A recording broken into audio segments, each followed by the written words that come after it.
दोस्तों नमस्कार। दोस्तों मैं सतबीर सिंह अपने YouTube के भारत लिंक ग्लोबल चैनल पर आपका स्वागत करता हूं।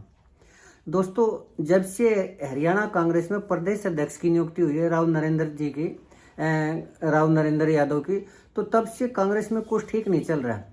क्योंकि पहले राव नरेंद्र यादव जी को माना जाएगा था भूपेंद्र हुड्डा के करीबी। क्योंकि जब 2009 में हजका से टूट के उन्होंने कांग्रेस ज्वाइन की थी, तो भूपेंद्र हुड्डा जी ने उनको मंत्रालय दिया था और वो ठीक ठाक काम करने लग रहे थे। लेकिन फिर 2014 के अंदर कांग्रेस की सरकार चलेगी, तो तब भी ऐसा कोई विशेष ये नहीं था कि उन्होंने भूपेंद्र हुड्डा का खिलाफत की हो या कोई और विरोध किया हो या और कुछ वो हो।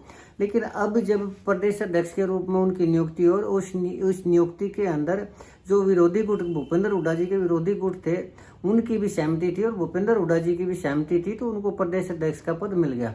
लेकिन जैसे ही वो प्रदेश अध्यक्ष हुए, उन्होंने राहुल गांधी जी के आदेश अनुसार काम करना शुरू किया। और ये कोई गलत भी नहीं है, क्योंकि देखा जाए तो कांग्रेस के सुप्रीम लीडर तो राहुल गांधी जी हैं। लेकिन हरियाणा कांग्रेस के अंदर जो उसके सुपर लीडर हैं या सुप्रीम लीडर कहिए हरियाणा के अंदर, वो भूपेंद्र हुड्डा जी हैं।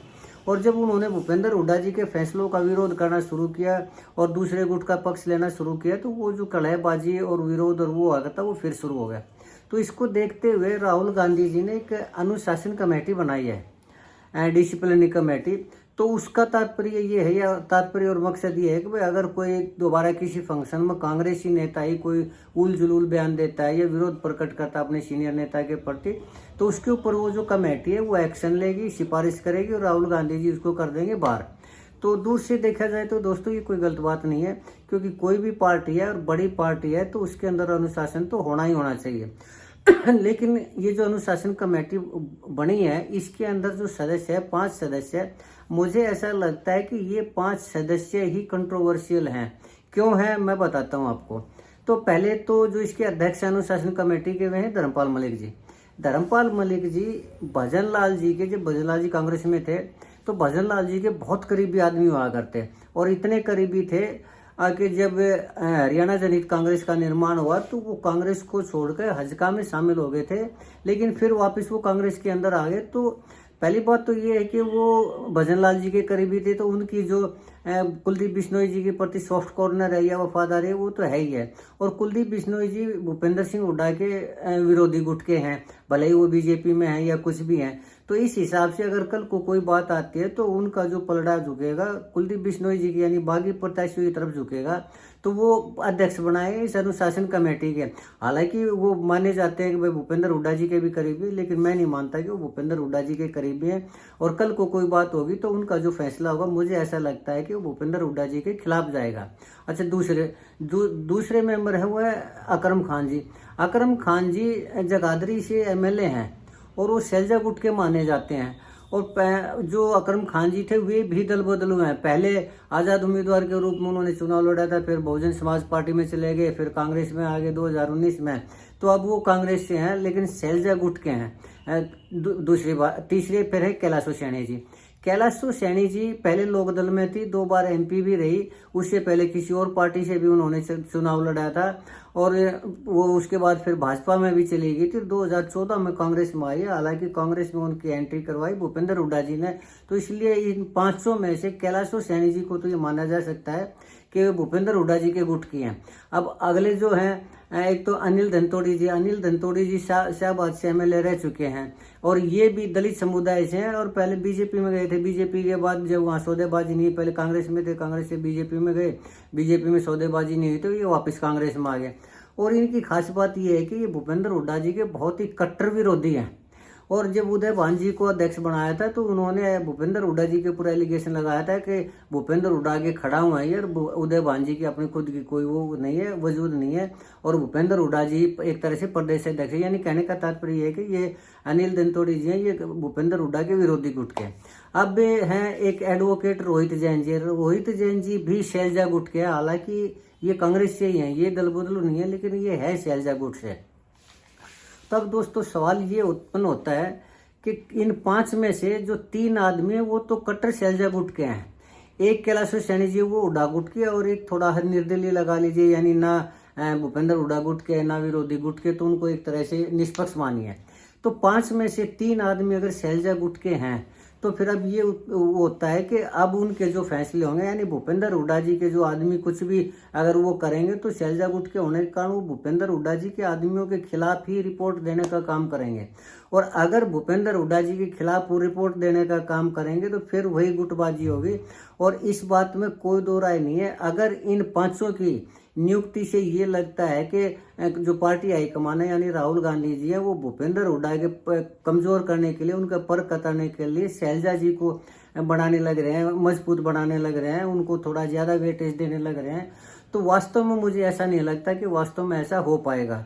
क्यों? क्योंकि मैंने बहुत बार कहा है कि कोई भी पार्टी है उसको धन बल की जरूरत होती है, उसको जनबल की जरूरत होती है। कल को अगर वो कोई रैली करती है तो रैली में भी उसको भीड़ दिखाने की जरूरत पड़ती है, रैली का अरेंजमेंट करना पड़ता है, ऑफिस में जो आदमी आते हैं उनका खर्चा पानी का वो करना पड़ता है। तो अब ये जो जिला अध्यक्ष बनाए थे, ये चीज उनमें भी सामने आई है कि जो शैलजा गुट के या दूसरे थे उनके अंदर वो इतनी काबिलियत नहीं है कि वो इतना ज्यादा खर्चा कर सके, इतने ज्यादा आदमियों की भीड़ जुटा सके। तो भूपेंद्र हुड्डा जी की तो जरूरत पड़ेगी ही पड़ेगी पार्टी को किसी भी सूरत में।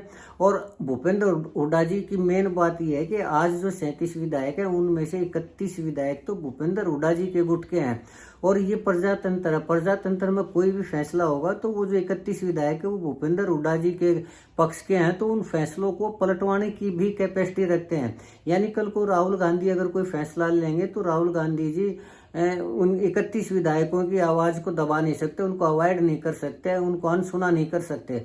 और वो भूपेंद्र हुड्डा जी के गुट के हैं, तो ऐसा कोई भी फैसला जो भूपेंद्र हुड्डा के कार्यकर्ताओं के खिलाफ होगा, उनके खिलाफ कोई अनुशासनात्मक कार्रवाई होगी, तो मैं नहीं समझ पाता कि उसके ऊपर राहुल गांधी कोई फैसला लेंगे। और जो पहले से चलने लग रहा है इसी तरह चलता रहेगा। जो गुटबाजी चल रही है इन 5 अनुशासन कमेटी के जो सदस्य हैं, इस अनुशासन कमेटी के बावजूद भी मुझे नहीं लगता कि किसी तरह की कोई भी गुटबाजी रुकेगी।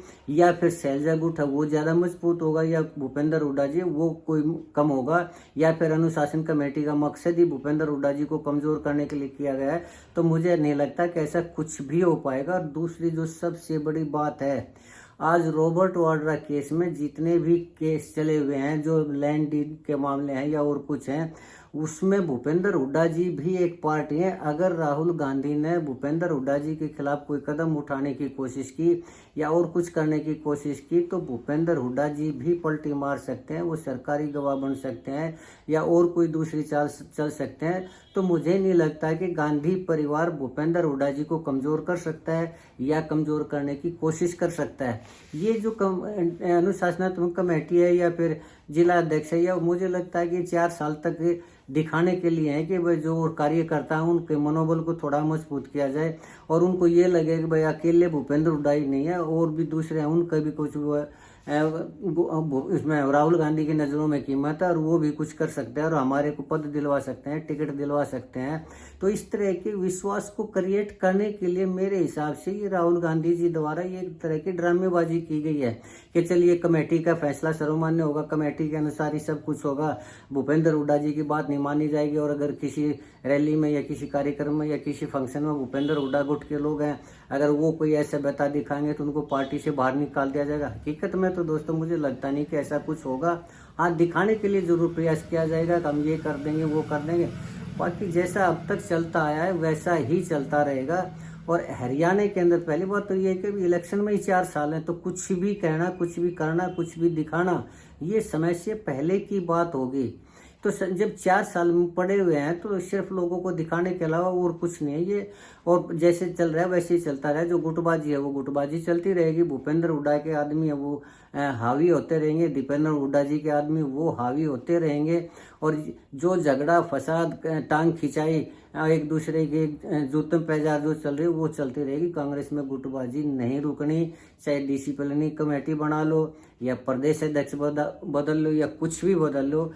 एकमात्र अगर हैवी वेट खिलाड़ी अगर उसमें रहेंगे कांग्रेस के अंदर तो वो भूपेंद्र हुड्डा जी हैं, थे और रहेंगे। ये दोस्तों परिस्थितियों के अनुसार कह रहा हूँ, मैं भूपेंद्र हुड्डा गुट का या किसी उनका समर्थक बिल्कुल भी नहीं हूँ, लेकिन जैसी परिस्थितियाँ दिखाई दे रही हैं मैं सिर्फ वैसा ही बता रहा हूँ।